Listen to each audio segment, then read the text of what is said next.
Bonjour, je m'appelle Alanis et bienvenue à la deuxième capsule sur la gestion de l'anxiété. Aujourd'hui, je vais vous montrer le triangle de l'anxiété. C'est basé sur le programme de Super l'Écureuil qui est fait par des professionnels pour la gestion de l'anxiété chez les enfants et les adolescents. Alors, sur le triangle, on y voit des flèches qui touchent chaque aspect et qui n'est pas linéaire. Ça veut dire que ce n'est pas une étape à la fois. Ici, nous voyons pensée, sensations physiques et comportement.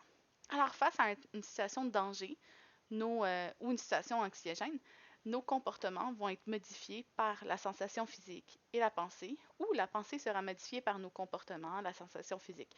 Donc, vice-versa, c'est vraiment des aspects qui se chevauchent entre eux. L'anxiété est quelque chose de bénéfique et naturel. C'est quelque chose qui nous aide à la survie. C'est important de ne pas vouloir éliminer l'anxiété, mais vraiment juste de la gérer, de la réduire. Parce que parfois, nous avons les mêmes sensations, les mêmes comportements de survie, des pensées de survie, des sensations physiques de survie, lorsque nous sommes face à une situation anxiogène qui ne demande pas de la survie. Alors, je vais vous donner un exemple dans cet aspect, l'anxiété est quelque chose de bénéfique. Vous êtes dans la forêt, vous cueillez des fruits et vous voyez un ours. Alors, la première pensée que vous allez avoir, c'est je suis en danger, ma vie est en danger. Les sensations physiques vont être par exemple des sueurs froides, de la chair de poule, des tremblements. Alors, ces sensations physiques c'est votre corps en fait qui envoie ces signaux-là pour vous dire vous devez réagir. Donc, vos pensées aussi vont être modifiées par les sensations physiques et les sensations physiques vont être modifiées par votre pensée. Ensuite, lorsque vous allez avoir pensé à tout cela, de je dois survivre, je dois m'en aller de cette situation, le comportement va être soit de fuir, de figer, de crier. Il y a plusieurs comportements possibles face à une situation. Alors, pour cet aspect, c'est le comportement que vous allez adopter va pouvoir, dû à l'anxiété, va pouvoir vous aider à survivre. Maintenant, la technique que je vais vous montrer, c'est quelque chose que vous allez pouvoir appliquer auprès de vos enfants et de vos adolescents qui va aider en fait à réduire l'anxiété face à une situation qui n'est pas dangereuse, qui n'est pas vue comme je dois vraiment survivre, comme un ours, par exemple. Donc, je donne l'exemple que votre enfant a peur des araignées. OK? Donc, il est dans une pièce, il voit une araignée, il commence à avoir des sensations physiques, de la chair de poule, une chaleur qui l'envahit, et il commence même à être peut-être étourdi. Donc, son corps lui envoie des signaux de tu es en danger. Sa pensée va être oh non, je suis en danger, l'araignée elle est dangereuse, elle peut me piquer, elle peut me mordre.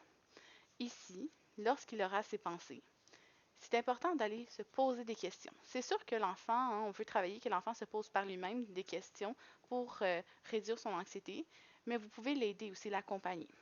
Donc, vous pourrez lui poser, par exemple, quels sont les réels dangers, en quoi l'araignée est dangereuse en ce moment.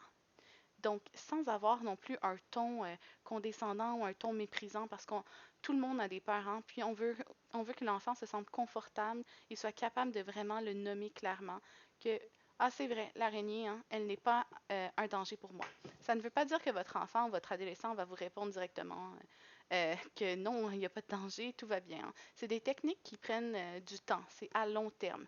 Et que l'enfant se pose des questions, plus que vous lui posez aussi des questions, ses comportements et ses pensées vont réduire par rapport à une situation qui le rend anxieux. Vous pouvez changer la pensée, mais vous pouvez aussi changer le comportement.